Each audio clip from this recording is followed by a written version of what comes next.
I don't know. The guy was crazy. Clearly, I mean, the show's a little bit twisted, so maybe it just sort of flipped something in him. I don't know. What did he say? He said "oblivio accebit." It's Latin. Oblivion approaches. What does that mean? Well, other than the world is coming to an end, oblivio can also mean forgetting, forgetfulness. I don't know. So I think that's what I'm gonna do. Forget it. Okay, ready on now. Let's go.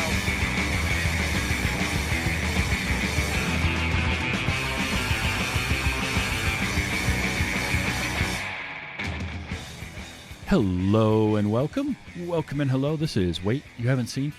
It's a show where we talk about movies, and specifically we talk about a movie at least one of us has never seen before. I'm your host, Travis, a.k.a. TV's Travis. This is episode number 245. And our movie this week is from 2007. It's called The Nines. And joining me because he talked about it, he wanted me to see it, it's the rock god of podcasting, Charles McFall. Charles, how you doing, man? I'm very happy to be in one final time before the year ends. Absolutely. All right, so normally this is where I ask the history that somebody has with the movie and how they missed it, but I'm the one who hadn't seen this movie. I hadn't even heard of this movie before you mentioned it somehow. Okay. And we'll get into kind of how that could have happened, but what's your history with this one? It goes back to the days of renting DVDs on the shelf. Okay. 2007, I'm assuming it's probably still Blockbuster time or whatever. And Ryan Reynolds, Gilmore Girls is in its height and doing well. And so I loved Suki, right? Mellisa McCarthy. I thought she was great. And she's on, I don't know if she's on the cover or not of this thing, but Ryan Reynolds is on it. And I'd love Two Guys, a Girl, and a Pizza Place. Yep. And I don't think I'd seen much of his stuff before this. And I don't know, just something about it caught me. You know, the cover caught me, the way they put the 9 in the word nines there. And Ryan Reynolds, I thought I'd try it out. But it made such an impact, Travis, that I couldn't remember if this is a movie I was thinking of when I told you let's pick from one of these three. But it absolutely was the movie I was thinking of. Oh, that's but great. It did 2007, man. It was a kind of a changing time in my life, and this really comes off as an indie film, and it probably was an indie film. I'm sure you know more about that than I do, but that it to me became one of my favorite movies nobody's ever seen. It feels like, of Ryan Reynolds, and I mean all the actors in it are recognizable actors. So it's everybody loves Deadpool, but and he's not that guy in this one. No, and we're going to definitely get into him in this for sure. Quick upfront spoiler warning. We're going to spoil the hell out of this movie. It's what we do on this show. So if you haven't seen it, it is streaming free on Tubi right now. Commercials, but no big deal. That service is actually pretty good with where it inserts commercials when you're watching a movie. And it's worth watching. It's an hour and 40 minutes long. So check it out, but we're going to spoil it. So if you don't want to be spoiled, go watch it first and then listen to us. But so 2007, it's not exactly early in his career, but it's much earlier. I mean, Ryan Reynolds is a dude that just works. I mean, you look at his IMDb. Right. And the guy was born in 1976, okay? He has 118 credits to his name acting right now. Plus, that's not counting anything he's got upcoming. That doesn't count any commercial work he's done, like actual commercials. Plus the whole football team with Rob McElhaney, plus Mint Mobile, plus the aviation gin and all the stuff that he's been doing there. Like, that's just acting. Then you look at things like he's been a producer on 16 different titles at some point or another. He's written a bunch of stuff. Like, he just works. And what's cool about him that I love is that he does this stuff that he'll do the Deadpool type film, or he would do things like Six Underground, which is this big, crazy action movie. I enjoyed that. And then he does these little things like this, or that. What's the movie he did? I want to say it was 2010, where it's basically just him. in like he's buried in a coffin. He's in a box. Yes, I think it's called Buried Alive. It might be, yeah. Yeah. It's set in Buried, Desert yeah. Storm or something like that. Yep. Buried, yeah. And it's literally just him in a box for most of the movie.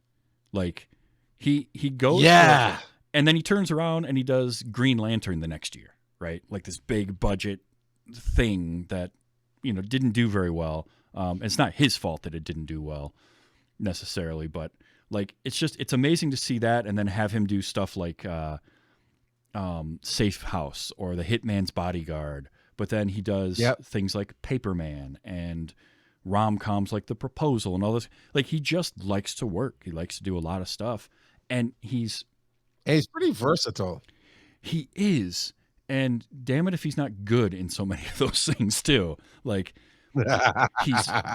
he's a good-looking guy. He's very charismatic, but he's also very funny, and I think he is a very good actor. I do think he can evoke a lot of emotion in a lot of things that somehow he's able to do without undercutting that with his sense of humor. Because he has that very dry, very wry sense of humor that I know sometimes can be a little bit much for some people, but I love it. And I think it fits him a lot. But he has this ability to, not in the same way that, say, Robin Williams did, where Robin Williams could get emotional, but also because Robin Williams' humor is so out there and so zany. But just like Robin Williams could bring that emotional aspect to things, I do think Ryan Reynolds is really capable of doing that. There's moments in this movie where you really feel for the character that he's portraying, or I think different ones. I would probably compare him more to Keanu Reeves, with that flow of action and love interest and serious and funny and that's not bad actually. Out there. I think the main difference Keanu Reeves he especially went through a big period where he was kind of the neutral mask. He was the Neo was the blank slate that you could project yourself into. And it feels like Keanu has had that renaissance where he's playing more characters now, whereas Ryan Reynolds kind of always felt like he was always playing a character in anything. Yeah, okay, I get that. Yeah, but that's not a bad comparison because they're both great at all this stuff, and they're very physical, and they have a physicality to them. Sometimes Ryan Reynolds feels out of place in certain things, like the Amityville Horror remake. Not his fault that they set that in the 70s, and he looked out of place. Just the way that he was dressed. I can imagine. And because he has a very long torso, I've noticed.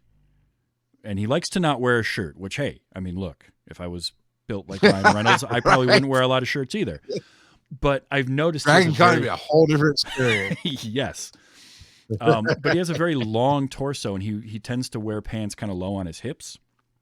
And so when I'm watching him in Amityville Horror, and I'm like, nobody wore pants like that in 1976. Like, that's not, they just didn't sit there. Yeah. That's costuming error right there. Yeah, a little bit. But yeah, he's great in this. And when the movie started up, and I start seeing some of the names popping up, and I'm seeing Hope Davis, I was like, all right, Hope Davis, cool. She's great. When the first part of the movie, I will say, Octavia Spencer and Mellisa McCarthy. Hope Davis, when the movie started, so the movie's broken up into 3 acts, and it's 3 parts.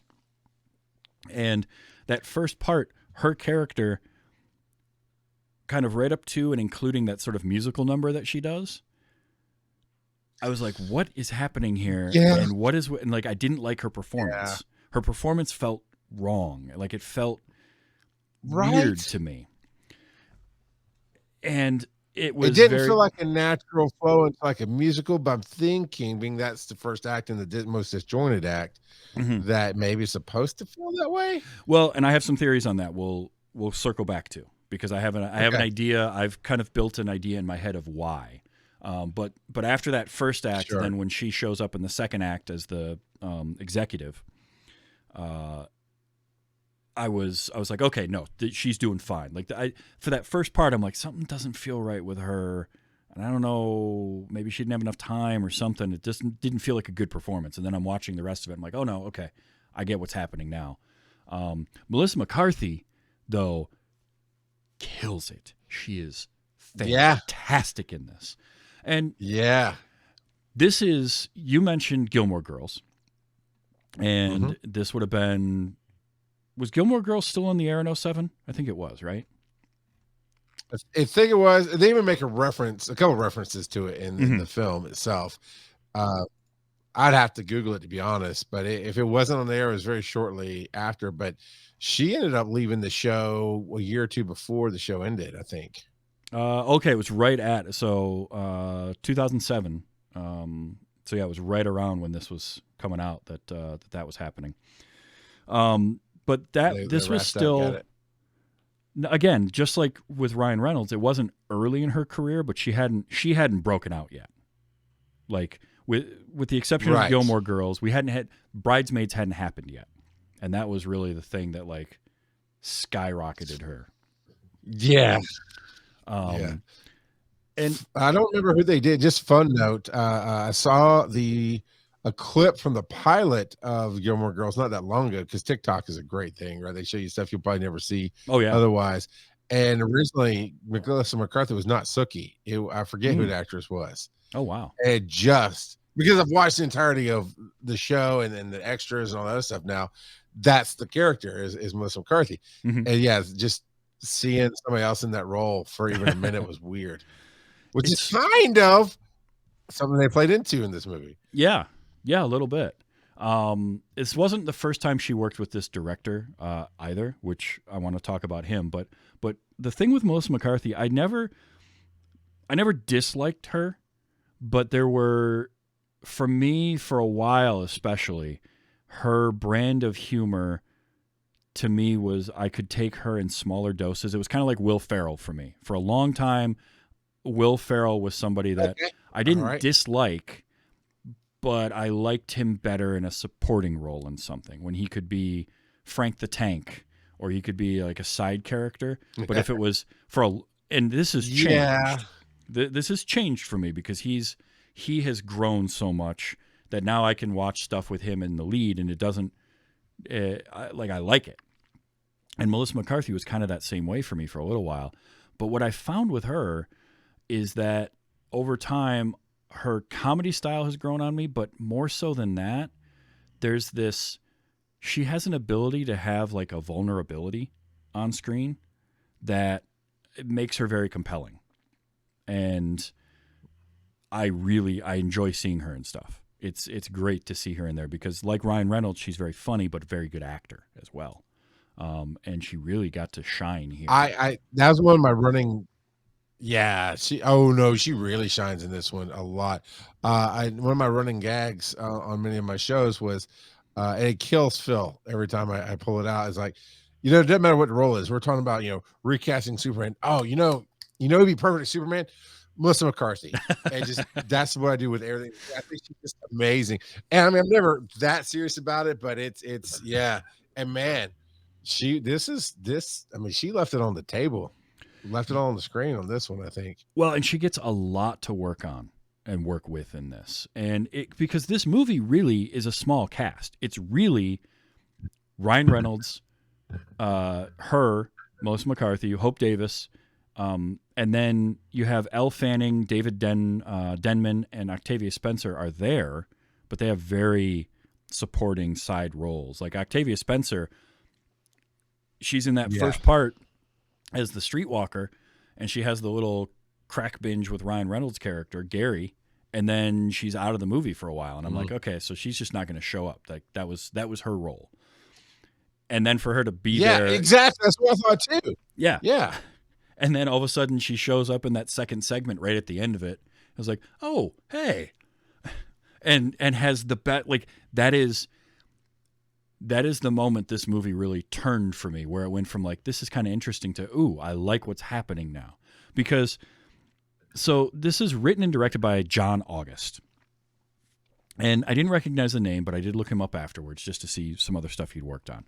And he's been a writer for quite a while. He got his start. His first movie was that he wrote was Go. from 98, 99. Okay, I didn't watch that, but I am familiar. Yeah, so that was his first movie. He had done a short film before that, actually, with Mellisa McCarthy, that sort of ties into this, called God, and it's her character from the first part of this movie has phone conversations with God every day. Okay, they definitely referenced that. I had no idea. So I'd be interested to find that if it was available anywhere. But so the first movie he makes is Go. He tries to do a TV show that only lasts like 7 episodes called DC in 2000. But then here's some of the other stuff he wrote. He wrote the screenplay for Titan AE, which is a animated movie that I really enjoy. Right. He wrote the 2 Charlie's Angels movies from the early 2000s with Cameron Diaz and Lucy Liu and Drew Barrymore. And then he did some work with Tim Burton. He wrote Big Fish, and he wrote the screenplay for Charlie and the Chocolate Factory, and he wrote the screenplay for Corpse Bride. Interesting. And then he wrote the screenplay for Frankenweenie. His last credit was the screenplay. The new one? Yes. The original was the new Frankenweenie. Okay. And then his last credit, it was in 2019. He wrote the screenplay for the live-action Aladdin, as well as, and this was the only movie he directed. So I don't know. He did go on. I did see something where he did like a 3-part novel series that was kind of young adult novel of some kind. Nothing I'd ever heard of, that I had ever heard of. But so he's written some pretty, like Big Fish. It's a great movie. That's a phenomenal film. You know, and I mean, so the guy knows what he's doing. But what was cool about this was his movie that he wrote, he directed, and he really got to just play around. You mentioned how it had that kind of indie feel to it, and I guess it was pretty damn low budget. Like the house that they shoot in for those all that segment in the first and second acts. That's John August's house. That's the actual house he lived in. They were filming there. And I was watching a little behind-the-scenes thing after the movie, and it was kind of cool because he was talking about he wanted to shoot it there partially for budget reasons because they couldn't afford to rent a house and dress a house and do all the stuff that they needed to, but also because he knew the house he lived in and how to shoot it and how to use it the way that he wanted to for the movie. Okay. Because I guess this is a pretty personal story and semi-autobiographical in parts. Not so much because of like what he's based on some of his experiences. So that whole second act with the TV series getting made and the dealing with all that, he pulled a lot of that from his experiences working on DC back in 2000. You can kind of get that, like when you know that, then if you watch some of it again, you sort of get that feel like, yeah, this is because it has that feeling of like somebody who really knows what they're writing here. I thought that was really cool. I loved the way all 3 acts of this are structured and built and filmed differently. Yes, I knew you'd pick up on that. Like just that visual look, because that first part, and that was part of what he talked about in this behind the scenes that I saw. He shot the opening part called The Prisoner in Super 16 film. So 16 millimeter, and they went very warm tones, a lot of reds and things like that, and saturated colors. And I noticed there was a lot of wide-angle lenses pushed in real close, kind of Terry Gilliam style. Get a little bit of that fisheye going on, especially when weird things happen. Like the first time Gary hears the noises in the house and it's the dog. You can tell, it's the dog like scratching at a door, but there's no dogs in the house. That shot really pushes in on Gary, and it gives you that fisheye effect, and it makes you feel really weird when you're watching it. And then, of course, the phone rings and it scares him, which I loved. That first segment very much had a 90s feel to it. It really did. Overexposed anytime you're outside, that kind of thing. Yeah, it very much had that late 90s feel. Yes, and I'm going to admit, the first third of this movie, I was like, what in the hell is going on? And I wasn't sure if I was liking it or not, because it was so... The problem that I had at first was the tone. The tone felt so weird and disjointed in that opening bit, because it would go from being very jovial to almost horror movie territory, and sort of the feeling of it, but then it would quickly switch back to something else and it would get happy again. And it just felt like it was disjointed and it didn't know what it wanted to be. And then it threw the song in there, which was really weird. Yeah, then it adds the musical part of it, which I'm like, what is even happening here? Like, why are we doing this? And I couldn't wrap my head around it at first. And then we get that hard cut where he steps over the line, and we hard cut to a completely different thing now. Now we're on to part 2. And then this was brilliant because they shot all of this on video. They didn't shoot it on film. And he even said they didn't even shoot high definition video. They shot very good quality but standard definition video because it's meant to be that handheld, behind the scenes, making of type thing.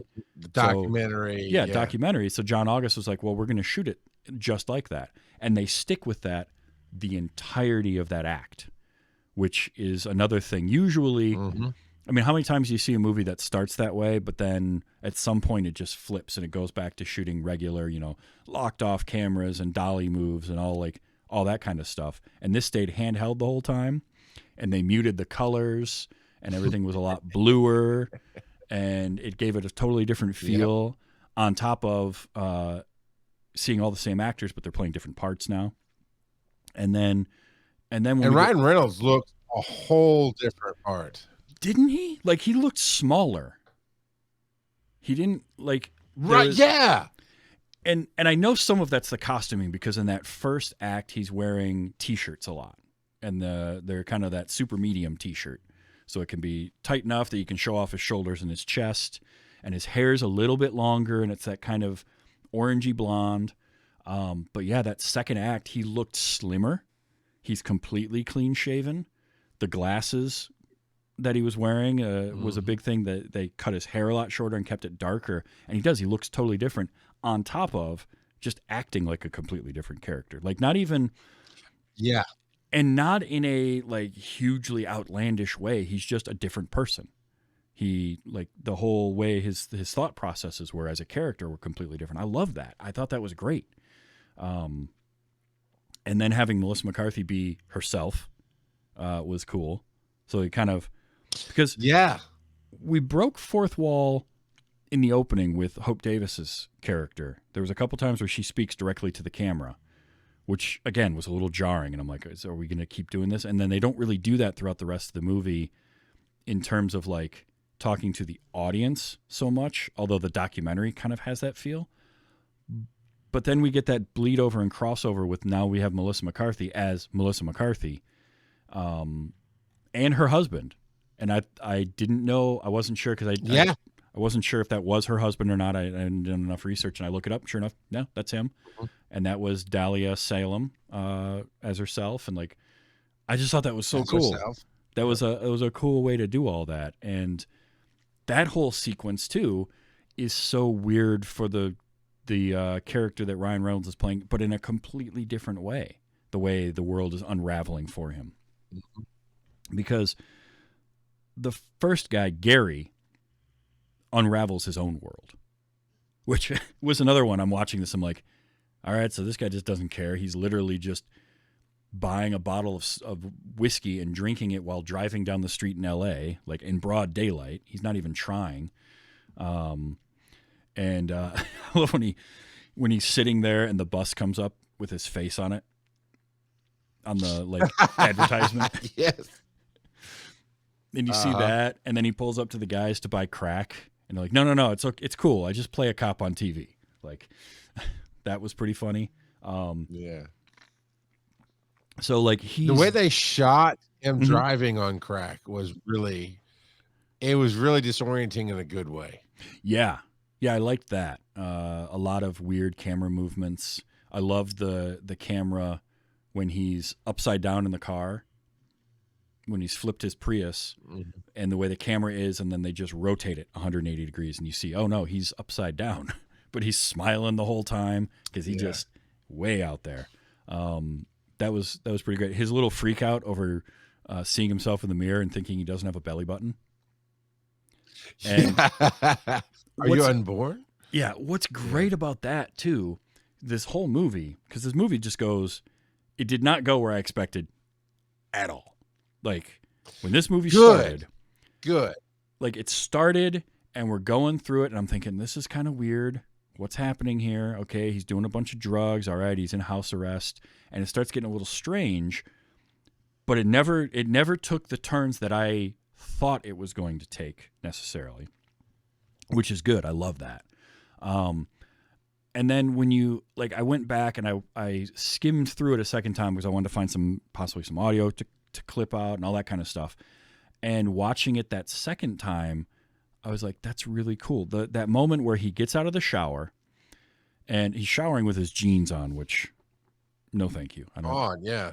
That's terrible. But but whatever. He's done a bunch of crack, so fine. But he walks out and he's toweling himself off, and he looks in the mirror, and we don't see him. We don't see his we see him from kind of the mid or lower chest up. So his reaction to not having a belly button, and then he turns away from the camera. We never see him again the whole time. So I'm thinking, does he really not have a belly button? And like the movie's going in that direct? Like, what's happening here? But we don't get that answer. I love that. I love stuff like that. And then that second segment where it's all the show within the movie, and he's making the show, and he's playing the showrunner and all that. I loved how that all unraveled. Because the first one, he's being very self-destructive, and then things go weird for him, and he can't figure it out. But in the second one, this version of him isn't self-destructive at all, really, or not intentionally, but everything's unraveling around him. Right. And having, like, the whole thing where he's got to meet with Dahlia, and then he fires Mellisa McCarthy. She gets upset at him, and then come to find out his show's not even going to happen, and just all this stuff, and the way it all unraveled on him, and for him to then have his little freak out, and he goes out on the streets, and the camera keeps following him, and it was brilliantly done because all of that's going on, and then he yells at the cameraman, and it's Octavia Spencer. So she's like, "You okay? Who are you talking to?" And we get the cut across the street, and there's nobody else there. I was like, oh, nice reveal. Very, very well done. And then, of course, it gets even weirder than when the numbers start popping up above everybody's heads.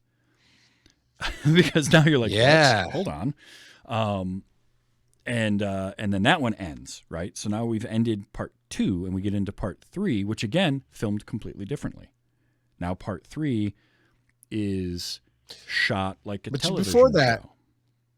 You get this weird vignette from the first act. Oh, yeah. Where Mellisa McCarthy sits down with him to explain things, and she starts revealing some things that I'm sure you won't get into later. But she just this reveal that you still go, okay, what? And you get a little bit more, but not enough to answer everything. Yeah. Well, and that was cool because they hinted at that scene earlier. We saw the very beginning of that scene during the first act, and then it cut away, and we saw his reaction to it. That's when he walked outside and stepped over the chalk line that she'd put on the ground because he was under house arrest, and the alarm goes off and all of that. And so I liked then seeing the rest of that conversation from her, because it does try to reveal everything while also not. Like it lays out everything that's going on, but it does so in a way that, like, Gary doesn't believe her. And as the audience, we're just not even sure. And then we get to the part 3, which is Knowing, which is the show that the guy in part 2 was making, which, again, we saw clips of, and now we're seeing where those clips came from. But I kept waiting during this segment for, like, a cut or an edit to happen where you saw the camera crew and, like, the film crew. for some reason. I kept thinking Sure. that was what was the way they were going to go, and it didn't go that way. Instead, this was a real, this was now a reality that was going on. We were in the show as reality. And that whole thing was, again, the colors were a little bit different. It was shot on film. It was shot to look like a broadcast television show would, which I did like. We got more Elle Fanning. She's great always, even in a smaller role like this at her age. She's so young in this. But it was really cool to see the scenes that we had seen on like a small monitor that they would be watching a daily of or something, or when they were re-editing that one scene. And then and she was doing the voice lines and stuff. Yep.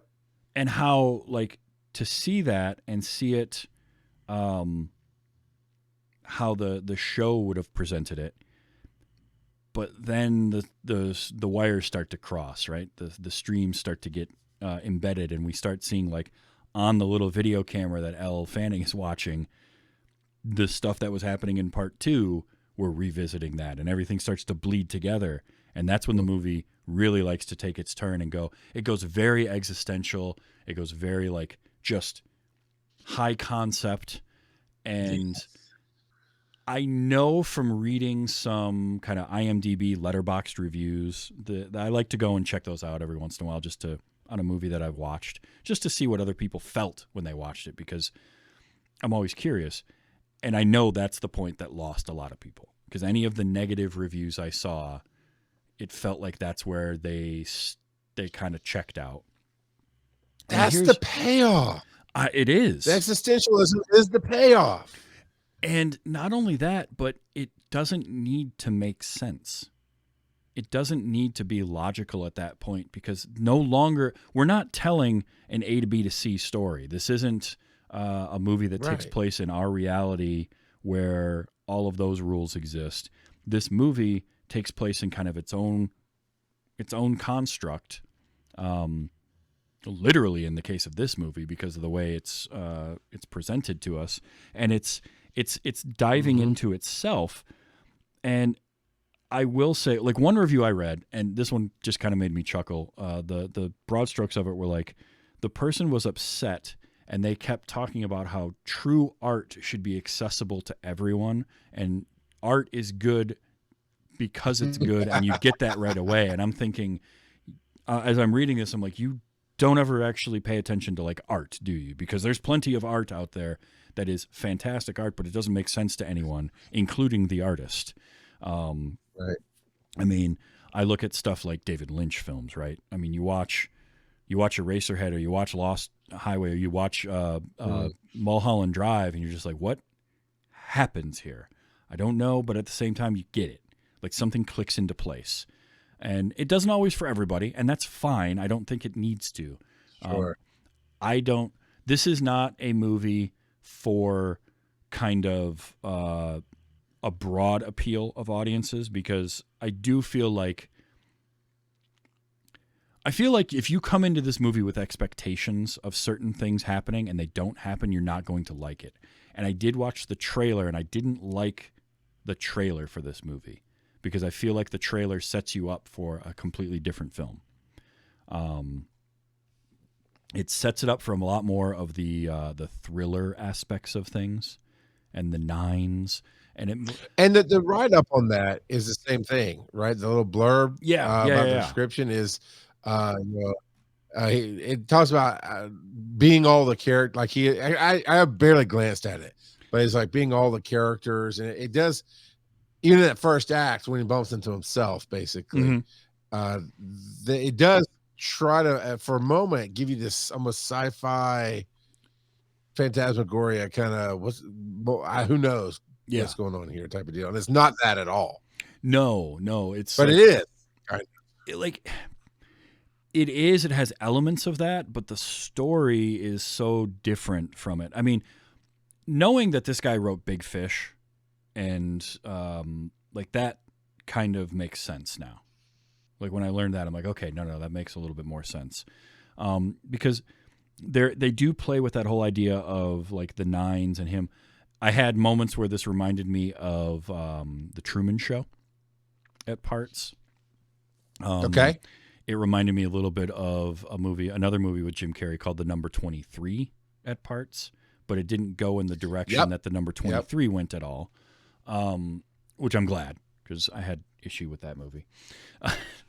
The Number 23 was fine, and I probably could rewatch it again and appreciate it more, but for some reason it felt like it fell apart on me in the last act. What this one's doing, though, it's interesting because it's not a thriller. It's not a comedy. It's like this weird character study, but the character also isn't really like a standard kind of character. So it's just this weird, esoteric and kind of existential is the only words I can really think of for it. It's just this weird like idea out there. It's a story of a person finding themselves, not even realizing they have to find themselves. Mm-hmm. Yeah. No, yeah, that's a good way to put it. I would relate it to almost maybe people like depression, where people lost themselves in depression and I don't know, but it just kind of felt like, once we get into the details of the story, I'll give you my theories on the actual stories of it. But see, this is what I've been talking about here lately about the experiences in the movie theater. And I'm doing the screen unseen with AMC. Mm-hmm. And it's this idea of back when I picked this up, no real preconceived notions, didn't see any trailers. I just saw a cool looking box on the shelf at Blockbuster and said, I'll try that. And just went along for the ride. And actually, I just finished an episode. You were talking with somebody about, I think it was Endgame. I just finished up listening to, and you're talking about that. Just sometimes the movie, just meet the movie where it is, and that's what this story is. 100% is. Just, if you go along for the ride, it sounds like you end up liking it. Yes, absolutely. That's a big thing that I've been on lately, and for the last couple of years, really, is like judge a movie based on what the movie is. And sometimes that's hard to do because we always bring our baggage into every movie. But this is one I'm really glad that all I did was, before watching it, was have you tell me we should watch it. I looked it up to see the name of it and that Ryan Reynolds was in it. And that was it. I didn't watch a trailer. I just went in and said, okay, movie, what are we? And that's why, like, at the start, I was like, I don't know if this is any good or not. Because that first act feels really weird. And that first act doesn't lock into place and make any sense until you get to the end of Act 2 and into Act 3. And then you can kind of go back and think about some of the stuff that was happening there, and it starts to make it all fall into place, and it clicks. For instance, one of my thoughts was, so basic story kind of breaks down where Act 1, we've got Ryan Reynolds as an actor named Gary, who opens up the movie burning all of his ex-girlfriend's stuff, and I love how we don't see what happens. Again, at first I was confused by it because all we see is him put it all on the barbecue, put 2 bottles of lighter fluid on it, and flick a match at it, and then it cuts to him just driving down the road. And you find out, it's like, but thinking about it, they probably didn't have the budget to do any kind of pyro effects, which makes sense. But you find out that he burned his whole house down. And while that's happening, he left and goes and he just gets drunk. He buys crack. He gets super high, flips his car over, and then we meet him at the police station with meeting his publicist, Megan, played by Mellisa McCarthy, who takes him to house arrest. And the house arrest is a house of another one of his agent's clients, a writer who is off in Canada shooting a show for a few weeks. So they're using his house for house arrest of Gary. And Gary starts to... He's dealing with being under house arrest. He meets a neighbor, Hope Davis, who kind of starts hitting on him right away. Which, again, was just very... I was like, why? Okay, this is weird.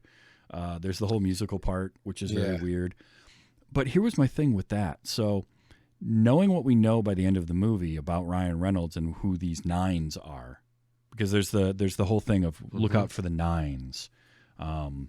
Which also I don't think helped the movie when the tagline for the movie is "You never know when your number is up," because that doesn't make any sense and doesn't really fit the movie to me. That's Like no, it does. That's a bad marketing move. Yeah. Also, they put the number 9, in a bunch of the words in that, and it's just terrible. Yeah. But all this is happening, and then the second act, it's all the same character or all the same actors, but now they're playing these different characters. And by the third act, what we find out is that Gary / Gavin / whatever his third character's name is some sort of like, I guess Mellisa McCarthy describes him as a multi-dimensional being of vast power. That's it. He goes, "Am I God?" Yeah. Are you saying I'm God? He Yeah. said, And I like a multi-dimensional. I liked that description because he's like, "Are you saying I'm God?" And she goes, "Well, technically, no. Like, if he's a 10, you're a 9." And that's, and then like humans are a 7. There's some sort of weird hierarchy, evolutionary thing where koalas are above them, which cracked me up. But I love, because immediately I'm going, "What's an 8? What's an 8?" Yeah. And 3 seconds later, goes, "What's an 8?" I was like, love it. So good. Yeah, and koalas, because they're telepathic and they control the weather. And they control the weather. But we learn that Ryan Reynolds is this being, and he's created our world. And what I liked was the reveal from Hope Davis's character, Sarah / Susan Sierra, who in that third act tells him that he's a drug addict. Because he is an addict for this world that he created that he's now living inside of, or he's trying to live inside of.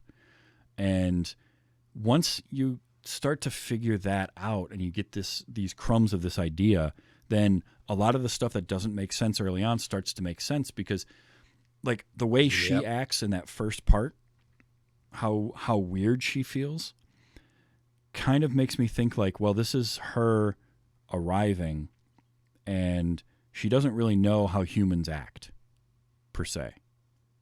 So she's trying to approximate that, but it takes her a little bit to kind of get into the feel of a human. Is sort of what it felt like to me when I thought about it, which is why she feels a little stiff and kind of like the whole part where she's telling the story back to him feels like it feels like someone who doesn't know how people talk trying to recite stuff that's written down. So she's very much reading lines there.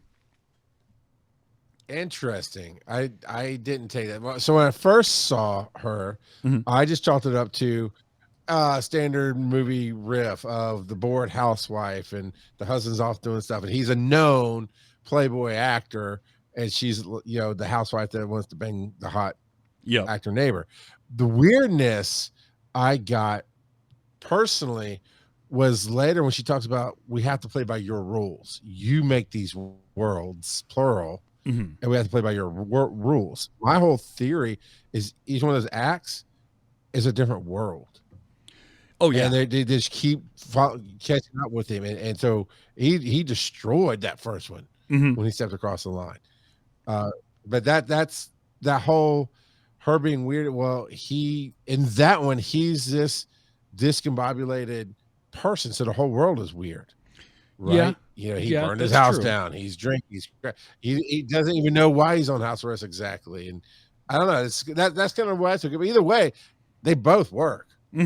Well, and that's the beauty of a movie like this that is so open-ended and open to interpretation, is that you can come up with multiple theories and they're all valid. Like, I like your idea, and I think that works really well.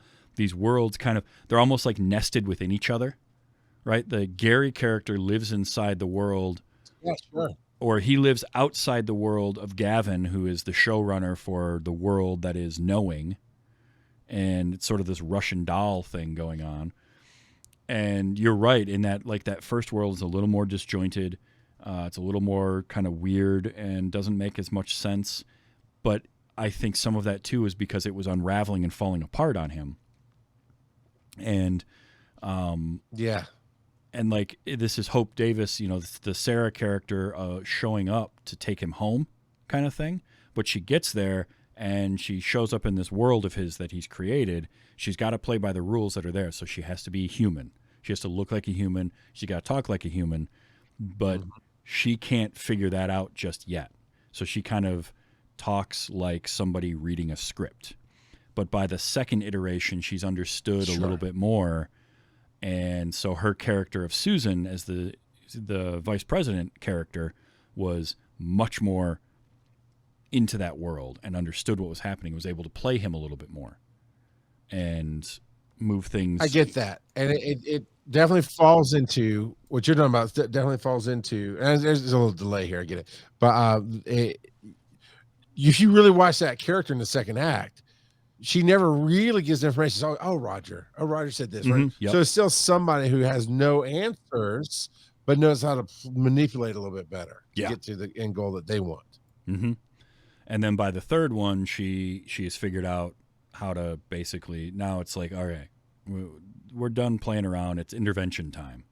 And she's figured out sort of the physiology of these human avatars to be able to drug him and just literally walk him to where she needs to. And we talked about how like Octavia Spencer just sort of shows up in that second act after not being in the movie for a while. I saw the same thing with the David Denman character, the parole officer. Because he's the parole officer, and I see him and I'm like, I know his face. He's going to be important. And he keeps showing up as the parole officer. But then all of a sudden when they're doing that focus group in the second segment, and he's sitting there just staring at him through the two-way mirror. And I was like, he's back. I knew it. And yet, even with that having happened, I still was not prepared for Octavia Spencer to just show up again. So like it caught me off guard still. That's the brilliance of this kind of movie, is that they do stuff like that. And I love that.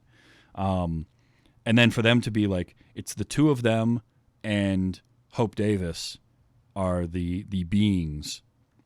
They're the nines that are trying to bring him home. They're trying to get him out of this, whatever it is that's going on. And you get the weird, like, again, it gets kind of weird because now Mellisa McCarthy's character and Elle Fanning sort of know. They figured it out. They're sevens, but they know what's going on. And there's that whole moment where, they have their... go ahead.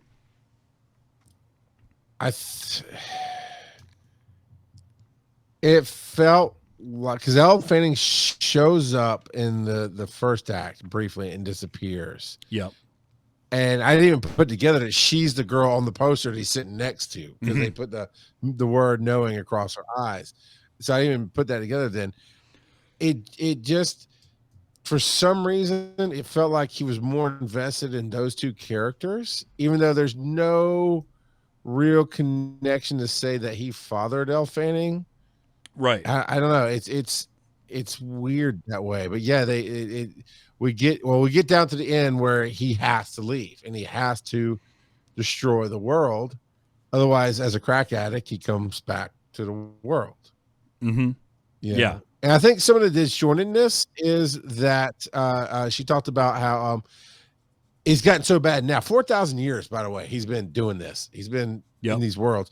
But she said, the play out at the end is that he's been doing it for so long, but he's playing multiple roles. Mm-hmm. So I think that might lead to, if you really retro that back to what we saw, that might lead to some of that disjointedness. It's not him doing one little thing and dabbling. He has split himself more or less into these worlds or whatever. I don't know. It gets so existential. I love it. Yeah. And it's great because you can really latch on to whatever part really speaks to you. And it's that idea that like a painting or a sculpture can exist and everyone can look at it and take something else from it and interpret it in a way. And then, you can talk to the artist and they're like, I don't know, I just did the thing. Like it can mean nothing to them or it can mean a whole lot to them. They're like, and that's the beauty of art, right? Is that art is so personal in what you can take from it. That's why like a lot of times it cracks me up when you see, this happens in music a lot too. And my prime example is fans of Tool. right? The Tool Army will Oh, okay, yeah, gotcha. Yeah, will break down and talk about all the symbolism in the songs and all the things that are going on in there. And then if you talk to the band members, they're just like, whatever, we just wrote a song. Like it's just this idea that like, no, yeah, it's all there, but at the same time, none of it's there. And this movie has that too. Like there's so much there. There's so much you can latch onto and like try to figure out how did they remember anything at the end of it. But it doesn't matter. well, because they did. Yeah, it doesn't matter. Well, we needed them, right? As the audience, we Yes. needed that wrap up because he did destroy the world, but then he didn't. She wakes up in the Mellisa McCarthy era with her husband, but Elle Fanning's now her daughter, which was part of the show. So it kind of mashed it all together. And we needed that. I think any audience that stuck it out, and I was happy with, okay, the world ended. I get it. You go back to wherever the nines go to, and I'm good with that. But not every audience is. And I think that was just a little bit for the studio to wrap up for the audience and make it happen. Well, and I think too, like there was a whole, because when we get that little interstitial bit between parts 2 and 3, where Mellisa McCarthy's explaining to him what he is, and she says like, you know, you can destroy the world with a thought. Incidentally, please don't do that. Which I love that whole line reading was great. But what was cool about it was like that ending scene. He has figured out that he has to leave. He can't stay there anymore. He just can't be part of that. And so he has to go. But what he does is, I love the idea that he takes the best parts of all of it and leaves that. Like he leaves the world that he's created. Yeah. And it's the best parts of all it. So it is Elle Fanning from Knowing. It's her character. And it's the best version of the Mellisa McCarthy character, the Mellisa McCarthy and her husband, and they have the daughter, and like that was really cool, where it was the best parts and his favorites and all of that, and he left them there, which I thought was really, really great. The line that struck me was, maybe as a commentary on religion a little bit too, is Elle says to Mellisa McCarthy, she goes, "He's not coming back. And it's okay. He left us." And they did that little exposition. I was like, interesting, commentary on, well, he's not God, right?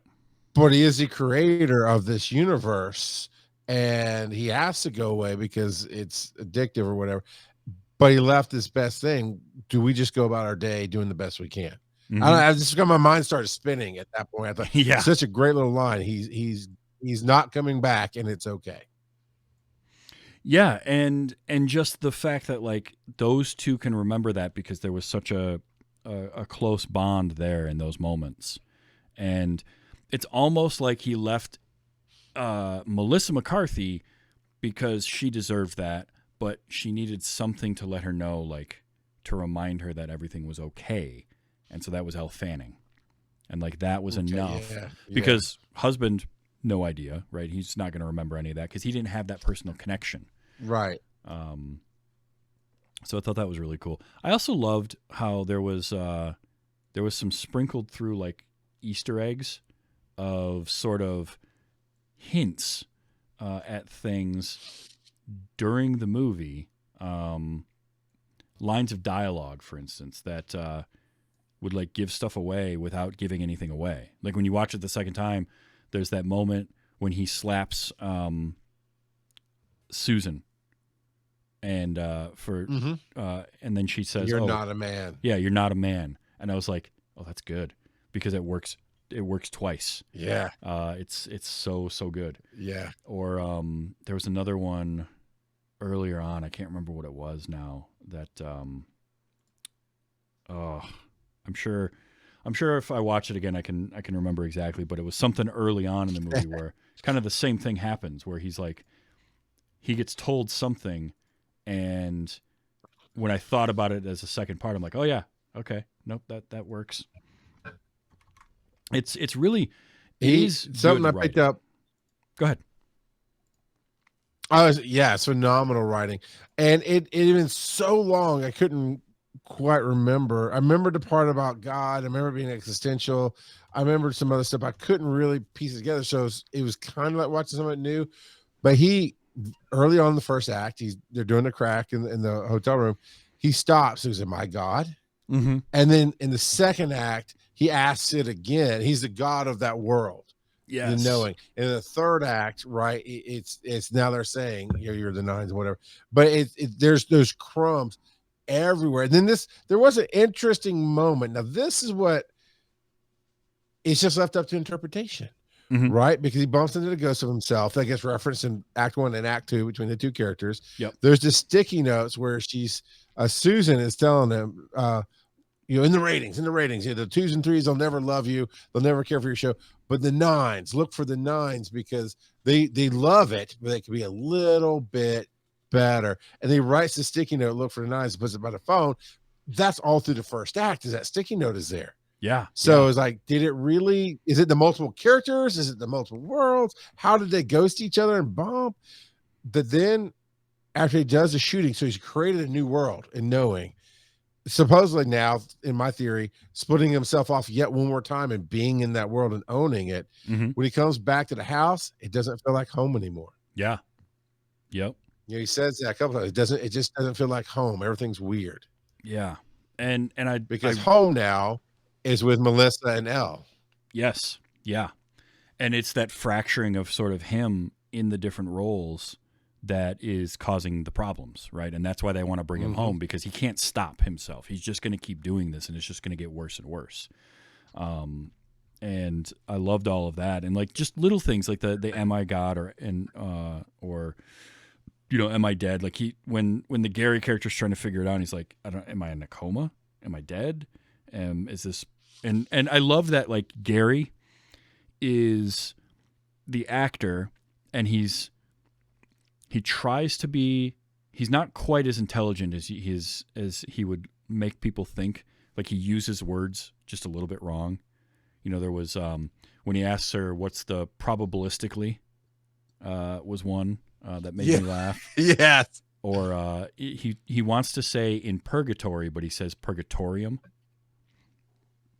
And he keeps getting corrected by those. Yeah. Yeah. No, that's where the Romans threw up. I liked that. And then you had like the Gavin character, the writer, who's very smart. He's very like on top of all sorts of things. But he was not as assertive and self-assured as Gary was. He didn't have that part. Mm-hmm. So he could, because like he sells the show right at the beginning, and then you get the whole thing, the next thing where he's like, yeah, this is an argument I know I can't win. And so he's a very different character. And again, Hope Davis is playing 3 different characters, and so is Mellisa McCarthy. And you had something, go ahead. Was the line you were thinking of, my whole world will blow, like he's firing her and he's like, if I don't, my whole world will blow up or go away or be destroyed or something like that? Yeah, it's that moment where he's talking to Mellisa McCarthy. That is it. You're right. Where he's like, I have all these characters in my head, and I have to give them life, right? They won't exist without me. And he's like, no, they want the show. They won't exist without the show. Like, he has that slipping moment where he's kind of figuring out that, because if you think about it, as a show creator, he is the god of the world of the show. And right. So again, on first watch, it plays very differently from the second time when you know who he is and how it goes. It's really cool the way they do all that. And to have these three actors playing 3 different characters apiece that are very different from each other without having to go through the process of like prosthetics or, huge, like they're just, Mellisa McCarthy is 3 different iterations of Mellisa McCarthy. She's playing the real world Mellisa McCarthy, who's, she's trying to get a one-man or one woman show off the ground, buying a house, all this kind of stuff. Very different from who Margaret was, who's very different from the Mary character. Like, I just loved all of that. And it was subtle portrayals, subtle differences between them that worked. It was great. And those 3 really carry this movie. But I do think it is, I agree with you. It's a movie that you got to go into watching. You really got to go into it with an open mind and don't expect certain things to be happening, because if once you do that, it will fall apart on you. And I could feel myself going in that direction in that first act of like, man, I don't get it. This movie feels weird and disjointed. I'm not sure if it's that great. And it wasn't until Act 2 and towards the end of Act 2 that it clicked in for me. And I was able to be like, oh no, okay, all right. But I told myself, hold on, back up, just let's see what this movie does. Let's see what we get out of it first. And I'm really glad that I did, because this was good. This is a very fun, very interesting movie that I will definitely spread the word of and get more people to watch it, because I think it's cool and it's important to watch stuff like this. I don't want all movies to be Lynchian or Lynchian light or any of that kind of stuff, right? Like, not everything has to be that. Not everything has to be Denis Villeneuve and being these epic, just crazy things or what. But I want those things to exist, because they can help to make you think about things differently. And that's what this kind of movie does for me, is it just makes me take a step back and chew on it and think about what the movie is, as opposed to being like, well, that was a story and it did this and this and this, and I figured it out before the end and the twist. Like, yes, there's twists in this, but it's not relevant to know that there are twists in it. It's more of just, well, that's different. But then it makes you think about it, and it starts to make you think internally. And that I do think is important and powerful to do. And it's very ambitious. Very, very ambitious movie. And he pulled it off. And I don't imagine it made a ton of money. I think it might have been going straight to DVD. I don't know. But I just felt like at the end of it, it's like he heard the song, "What If God Was One of Us," and decided to write a movie about it. Kind of. Right. It just, but I left satisfied, and my wife had left to go drive Lyft.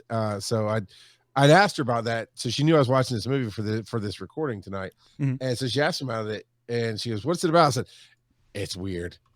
She goes, well, "What do you mean?" So it's just weird. I don't think you're going to like it, but if you can get past the first part, then it really gets, for me, it gets really interesting. But there's just some things that my brain and my enjoyment of is not for everybody. And I think this film falls into that. But I bought it. I bought it for $13.99, and just because I knew I enjoyed it so much that it stuck with me from 2007 for me to go, hey, Travis, let's watch this one.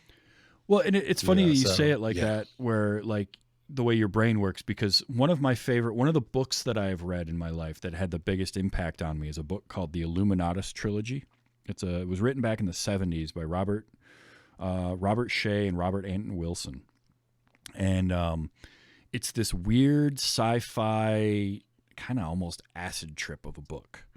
And somebody asked me to explain it to him once, and I couldn't do it. There was no way for it to make any sense. Because it's so out there. And it reminds me a little bit of kind of the feeling of watching this movie. Gives me some of that same feeling where it's like, you can't explain what this movie's about. Here's another one that gets very existential, and I do think is a great movie that more people need to see. And I had not heard about it before I saw it for this show, and I've talked about it a lot, is Fish Story. So my friend Miles told me about this movie, and he came on, we talked about it. It's a Japanese movie. And just like, so the Nines, here's the blurb on, by the way, the Nines made box office gross worldwide was $130,000. Very, very, very, very limited release. I think it hit some festivals, and that was pretty much it. But it was not helped by its marketing. But here's the blurb on IMDb for it: is a troubled actor, a television showrunner, and an acclaimed video game designer find their lives intertwining in mysterious and unsettling ways. That's not the movie at all. It doesn't tell you much of anything about this movie. It is, but it isn't. That feels like, Right. That feels like marketing said, well, what if we say this? No, I'll give it away. We can't do it. Yeah. And it's just you cut out what you cannot reveal, and you're left with that blurb. Because I forgot the knowing character is a video game designer. Yeah. Because it was irrelevant to his character. It's I think that movie would do better today in today's society and movie watching, streaming and all that jazz than it did in 2007. Well, it's one of those where you know what it reminds me of? It feels a little bit, there's some Lynch type of things, but it's not as dark as Lynch, right? That's I did see somebody left a review calling it Lynch light, which does make sense. But it also reminds me a little bit of something like you would see from director Spike Jonze would do a movie like this, because it's just weird and that guy's a weird dude, or like a Charlie Kaufman type of story, right? Where it's just a little out there and it gets esoteric. And it's that type of movie that's impossible to describe. It's like trying to describe being John Malkovich to someone. And you're like, yeah, this guy's a marionette puppet, but he finds a door on the 13th floor of a building that's half sized and it leads into John Malkovich's brain. And they're like, people look at you like you got lobsters crawling out of your ears. It doesn't make any sense. So Fish Story, here's the blurb on Fish Story. Several seemingly unrelated but surprisingly intertwined tales reveal how a Japanese band that independently invented punk rock in 1975 is, 37 years later, connected to a comet that is about to destroy the world. That all is true of the movie. Actually sounds interesting. Yeah, and it's true of the movie, but it's also nothing about the movie at the same time. And it's amazing. I had the exact same type of experience watching Fish Story for the first time that I did with this. I went into it not knowing anything. The movie starts. I'm about 20 minutes in, like, do I like this? I'm not sure. And by the end of the movie, Fish Story ended, and I'm like, I need to tell every human I know that I need to see this movie. And I feel like that with the Nines too. I feel like so many people should just sit down and watch it. And maybe you'll like it, maybe you won't. It's hard to say. But if you just let the movie kind of wash over you and take it in and see what it like, you're probably going to take something away from it. It's an interesting movie. And it was a great choice to watch. I'm really glad you brought this one up. Because again, I hadn't even heard of it. And I usually tend to know a lot of the movies that come out, but this was a small one. And it, it was like Sundance kind of, I think maybe Sundance and Cannes or something like that. But you look at Ryan Reynolds, Mellisa McCarthy, Hope Davis, and I'd somehow just never even heard of it. And I love these little movies like this. I love these little projects where you can tell this was a passion project for the writer and director. And I'm kind of bummed that he hasn't directed anything since this. He's done some video game work and video game projects, and he's done some novels as well.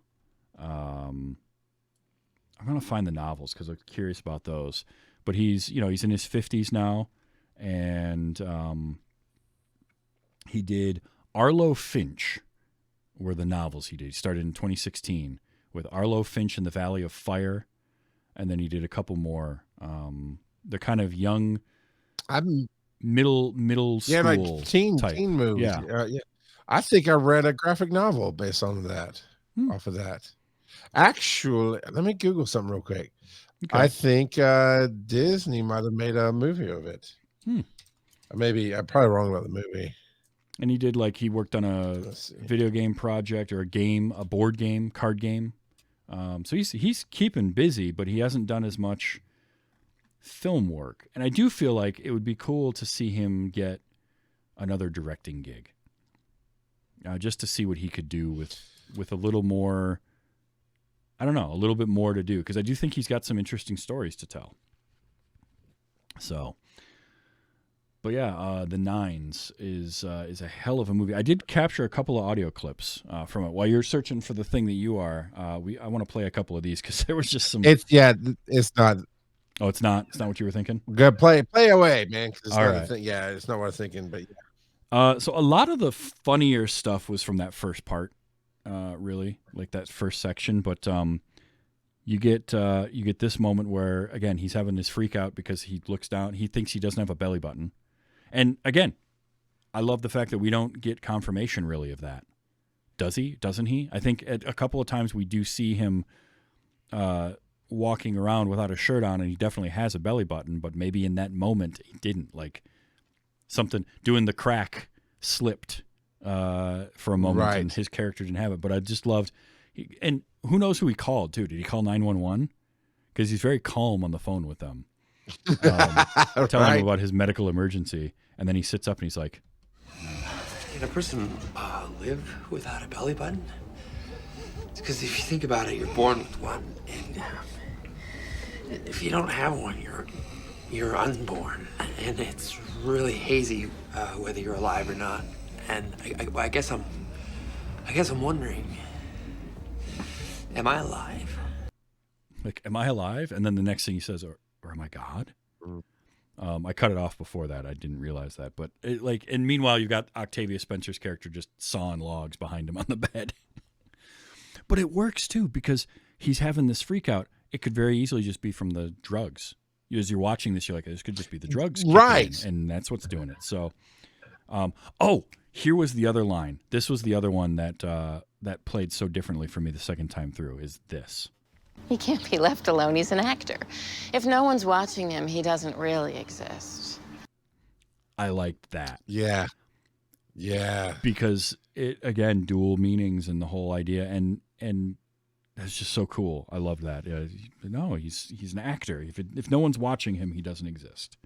Oh, good stuff. Mellisa McCarthy is so funny, and her readings of stuff and her timing is so good. And this one, putting the two of them opposite each other in a scene, this was perfect. No pals, no buddies, no heroin dealers. I don't do heroin. Yeah, crack is classy. Crack is classy.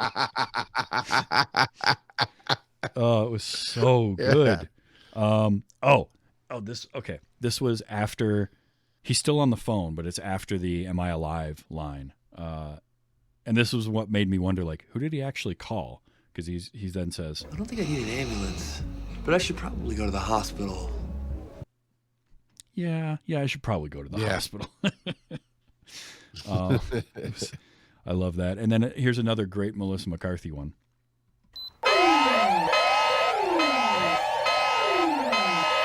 Let's never hear that again.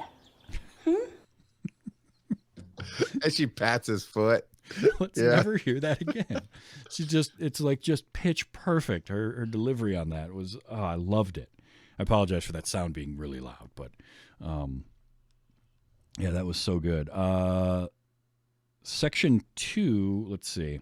Section 2 had, this one was another of those kind of hinting at what's really going on lines. This is Mellisa McCarthy when he's firing her. Your little puppets are off their strings, running around saying shit that you didn't write. Again.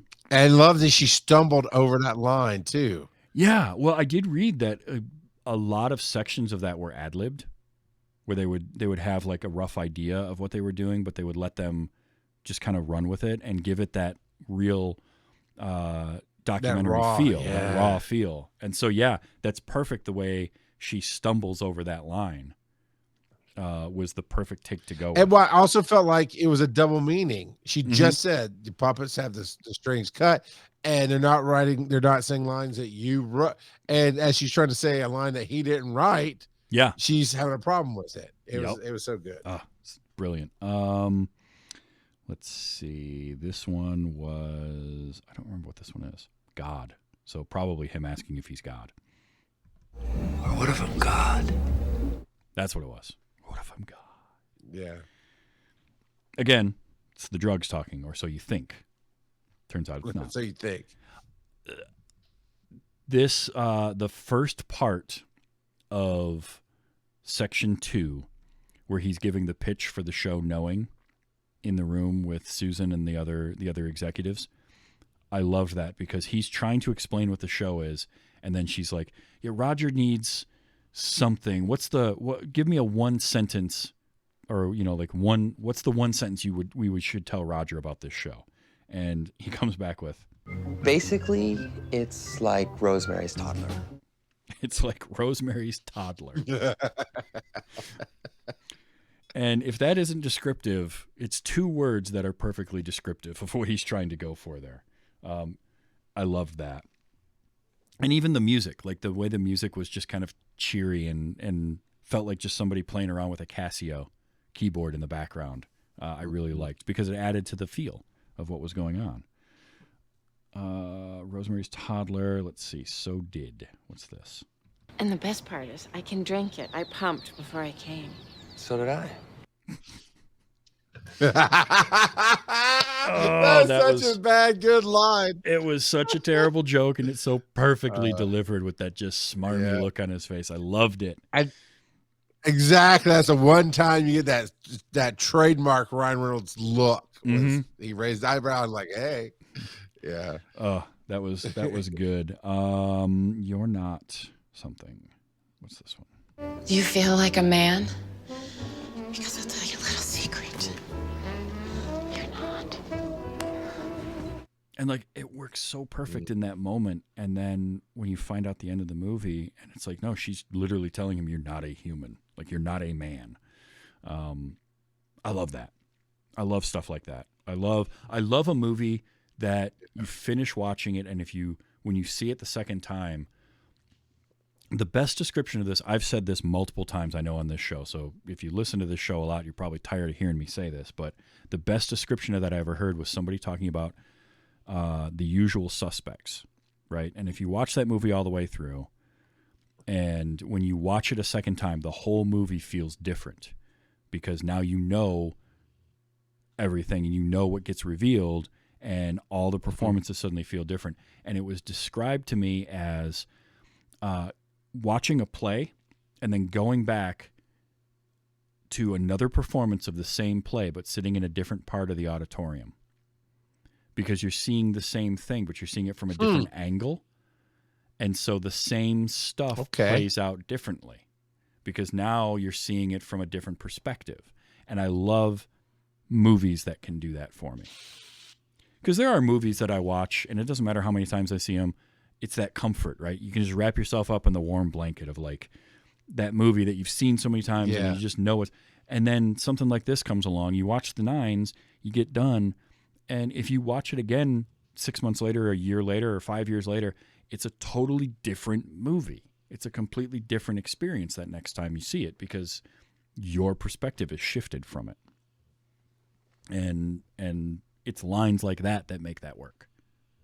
And moments like that and those reveals. And finally, the last one, because this was just too funny not to get. Who do you think you married, MacGyver? When she's trying to explain to him that the car, which I loved, by the way, that his car in all three parts, he was always in a Prius. Yeah. And there was the line, I didn't capture it, but there was the line in the second one where he's in the New York traffic and he's like, I was 12 when I got into this car. Because, boy, if you've ever been in rough traffic, you know what that feels like. No, this movie was super fun, man. I'm so glad you got me to watch this, because I never would have seen this movie before for no other reason than I wouldn't have known it existed. Like, it would have just been a line. I've probably read the line on Ryan Reynolds' IMDb page multiple times, scrolling through, just kind of looking at what he's done. And, the Nines, whatever, that was a movie made in 2007. No idea what that one's about, and scroll on. And I'm glad that doing this show gave me the opportunity to see it, and you bringing it to me as something that you liked that affected you is really cool, because this is one I'm going to tell people about and try to get them to watch. And I definitely had a really wonderful experience as this movie unfolded in front of me. Good. I know Smashy had told me that you have this annual award for best movie of what you haven't seen in the year. So I'm just trying to be a contender. I tried to get in right under the deadline to be a contender for the 2023 best movie you saw. It is in the contention for sure. I'm going to be starting to work on that list here soon as we get closer to the end of the year. This is on that list, not just for the recency bias, but also like it legitimately is one of the better ones I saw this year because I wasn't expecting it. And I think that is something also that I really love in a film is when it gives you something you're not expecting. Because I have no problem. I recently saw The Marvels. I went to the theater. I saw that. It didn't give me anything I wasn't expecting, but I had a great time with it. It was so much fun. The characters had a lot of fun in it, and it was what it was. But it didn't like wow me in that it wasn't anything brand new. But I had fun with it, and I love movies like that. And I can sit back and enjoy my popcorn and take in just a fun little yarn. But then to have something like this, which doesn't, I don't have any expectations going in, and then for it to do what it did, and me to not know what was happening is such a fun experience when you're watching a story unfold. And I connect with stories like that because it's just a cool kind of window into somebody's mindset while they're writing something. And that to me is fascinating. So this was so much fun to do and watch. And I'm really glad we got to do this. Good. And I know you'd been wanting to come back on the show, and I love having you on, and we're definitely going to do it again. Absolutely. And we're going to say it now. Set the bar now. Yeah, that's true. Yeah, now you got a bar to clear now here. Next time you bring a movie to me. Well, both times I brought you The Relic, and you loved it, and now I brought you this. I got one more in my mind. I've already picked out one for the next time around. All right, sometime in the new year. Well, now we're gonna have to figure out when that is because there is something coming up, and I have mentioned this to people that I know, but I'm gonna do an official on the show announcement for it right now. Is that Dragon Con 2024? I'm gonna be there. Yeah. And I'm gonna be at Dragon Con 2024, and I heard tell by somebody who sent me a clip of you online saying that you want to do this show while we're there. Yes. We're gonna make that happen. Yes, I do. That was great too. Yeah, man. I got home that night and Steven had sent me the clip and he's like, hey, you should probably check this out. And yeah, we're gonna make that happen. We're gonna do Wait You Haven't Seen. We're gonna do it at Dragon Con. You and me, we're gonna sit down. Well, I'm sure by then we will have had at least one more time where you're on the show already, but we're doing it live at Dragon Con, and I cannot wait. Done and done. You'll be the first panel I plan. Awesome. I cannot wait. I've been wanting to go for a few years now, and I'm finally able to pull it off, and I'm excited. So for anybody that listens to this show, you're going to get a wonderful episode that time around. And this was a great one, too. This was so much fun, and I cannot wait to be able to do this again. You're going in kind of a regular rotation, man. We're gonna get you back on here because it's always fun. I love it. And you bring movies that I haven't thought of that are a lot of fun. And one of these times I'm going to find something you haven't seen. I'm going to knock your socks off too. So I think you will. We're lining up with stuff. So I think you will. And since I was on, I've listened to every episode. I'm a little behind. So I think I'm one behind now. Cause you said the next one coming out. I forgot the movie. I've seen the movie, but I've listened. I love the conversations. All the guests are great. There's one I could tell that you and him didn't quite see eye to eye. But other than that, all the guests have been great. And it's a fantastic show. The horror movie month, I don't do horror movies. So I got everything I didn't know about all those movies just from listening to this show. And it was great. Awesome. Yeah, I have a lot of fun with this, and it's my guests that make the show, right? It's bringing people in and just getting to have these conversations and experience these things for the first time, or be on the other side of it and have something that I love a lot or I've seen a lot and show it to somebody and then get to hear what they think about it. I love doing this. And I'm going to keep doing it for as long as it's fun to do. So, but it's guests like you that make it worth doing. So I appreciate that. And then, of course, people listening. And I love that you listen to the older episodes, and I love getting the feedback on those too, because it is a lot of fun to do. And I'm one of those that it's hard for me to go back and listen to my own shows, because I get that. I listen to myself talk all the time. But it is interesting every once in a while to get that feedback from somebody, hear somebody bring and be like, yeah, I really liked how this went, or this conversation was cool, or you made me think about something that I hadn't before. You know, the one you referenced was Avengers Endgame recently, and that conversation was great because after that, talking to Darren again and him mentioning, like, it gave him a better appreciation for the Marvel movies that he has watched because of just thinking about him in that way. It was really cool.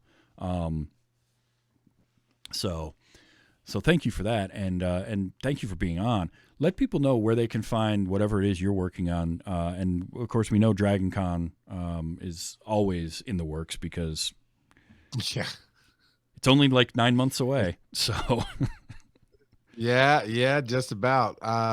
So just mea culpa. I was running late tonight, and not sure how it affects your broadcast or anything, Travis, but I appreciate your patience and absolutely, and working with me and being willing to do this late. But right now, Dragon Con is about to hit. We hit side starting January, and actually for everybody who's interested in doing a panel, the panel submissions have been open since 2 days after Dragon Con ended in 2023. So you can find that in our Discord. We have a link tree for that. Link tr.ee/DC Digital Media is our link tree. And then mine personal one is linktree/RGOP42. Although after watching the nines, I might have to adopt 9 as my number. I'm pretty good, I think. awesome. What about you, Travis? Where can we find you? Well, I mean, I'm here every week talking on Twitch, twitch.tv/tvstravis. That's where you can find me do this show. You can find me and Audie Norman talking about Immortals on Let's Watch Highlander. If I actually get myself into gear and start working on my hobby stuff, I'll be doing those streams again. But basically, any social network that you can think of, I'm on there as TV Stravis. It doesn't Twitter, Blue Sky, Threads. I'm on all those, and I love interacting with people and talking about movies, TV shows, music. With all the Spotify Wraps coming out and sort of the end of the year stuff from people, music services and movie services and stuff. It's fun to like talk about that kind of stuff and see the different music that people have been listening to, video games, all that kind of stuff. Hit me up on any of those. Let's chat. Let's talk about it. And if you go to Dragon Con this year, you're going to see me there in my me with my big old beard, my goofy hat, and I will be wandering around. So I can't wait for that. It's going to be awesome. Oh, it's going to be great. Now, next week, I have a very, very old friend of mine coming on. Paul and I have been friends. Oh, man, I think it was like the 3rd or 4th grade when we met. We were in like Boy Scouts together. We did a whole bunch of stuff. He was part of the sketch comedy show that I was a part of back in the early 2000s. We graduated high school together and all this. He does some podcasting now. We've been trying to figure out how to get together to do the show, and we finally did decide, and he's coming on next week. We're going to talk about a movie that he hasn't seen before, and I have, but I have only seen it one time. We are going to talk about 2012's Prometheus from Ridley Scott. I'm excited actually to talk about this. This is going to be cool because I have some thoughts on this movie and some thoughts about things surrounding this movie, and I'm really excited because as well as I know Paul, I'm very interested to get his take on a lot of this. So that's what's coming up next week is Prometheus. I cannot wait for that. You're going to want to hear that. This show.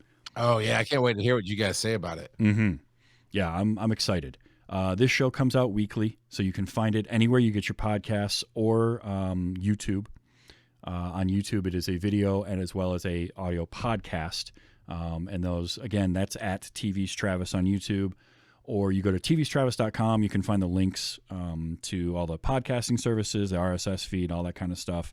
There is a Patreon for the show as well, patreon.com/WYHS. And you can join that for free, or if you want to do the financial version backing of it, it is as little as $1 per episode. So until next week, and Prometheus with my friend Paul, what I want to say to everybody is enjoy your movies. And it's getting cold out there, so let's be excellent to each other.